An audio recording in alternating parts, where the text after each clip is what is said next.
Well, it seems of late that one cannot watch the news, or for that matter, one cannot go on social media, or for that matter, one cannot engage in a personal conversation before sooner or later the topic of a certain football player comes up. This football player has decided to not show respect for our flag during the playing of the national anthem. Now, many people are angry and mad at and blame the player.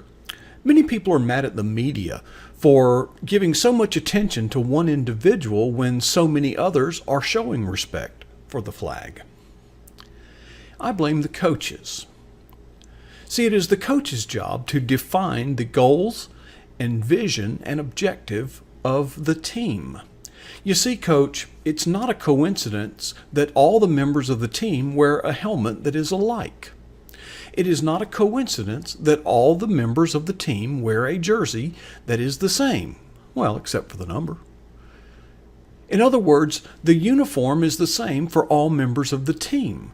Now, it does not matter if any individual on the team happens to think that that particular color combination is his personal preference. We don't ask the media what their preference is concerning the uniform that the team wears, and so on and so forth. So, I call upon the coaches this day to decide whether or not your team respects our flag during the playing of the national anthem. We leave for camp, Gettysburg College, August 15th, 7:29 a.m. If you report at 7:30, you will not be playing football this season. You will be watching. You will wear a jacket, shirt, and tie. If you don't have one, buy one. Can't afford one, then borrow one from your old man. If you don't have an old man, then find a drunk, trade him for his. Because I can guarantee you there isn't a bum on the street that looks as raggedy and ridiculous as what I'm looking at right now. This is no democracy. It is a dictatorship. I am the law.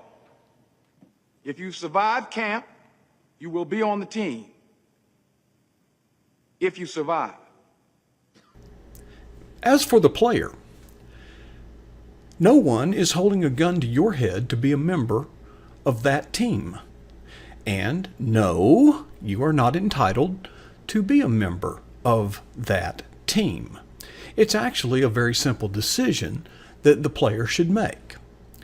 If his personal convictions about the showing of respect during the national anthem are so important to him, more important than being a member of the team, it's a very simple decision. Take your helmet off, take your shoulder pads off, and go turn in the rest of the gear that was issued to you, and then walk off the field. Walk out into the parking lot outside the stadium and locate the box office. That is where they sell tickets. Buy yourself a ticket. And when you get inside the stadium, there is a certain space reserved just for you as that ticket holder. And when the national anthem is played, you can then exercise your right, your freedom, and your liberty to not show respect for our flag. How can I help you boys? I'm Gary Bertier, the only All-American you got on this team. You want any of us to play for you, you reserve half the open positions for Hammond players. Half the offense, half the special teams. We don't need any of your people on defense. We're already set. Don't need none of my people. Mm-hmm. What you say name was Jerry? Gary. No, you must have said Jerry like Lewis, which would make you Dean Martin, right? Ladies and gentlemen, got an announcement to make. We got Jerry Lewis and Dean Martin going to camp with us here this year. Jerry tells the jokes, Dean sings the songs, and gets the girl. Let's give him a round of applause.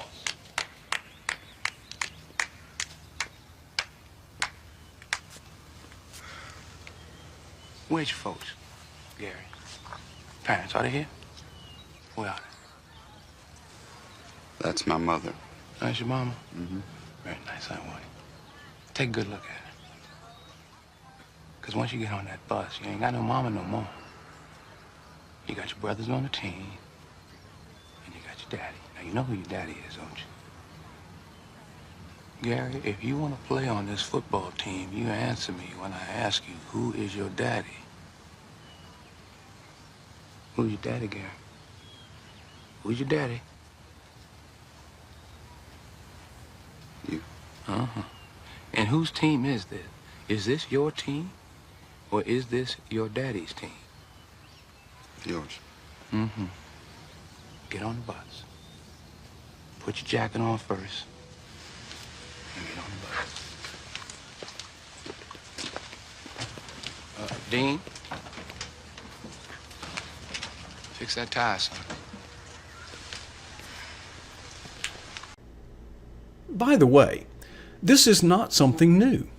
Leaders have always called upon their teams to decide what is more important, their individual preferences or the overall objectives of the team. It goes all the way back to Joshua.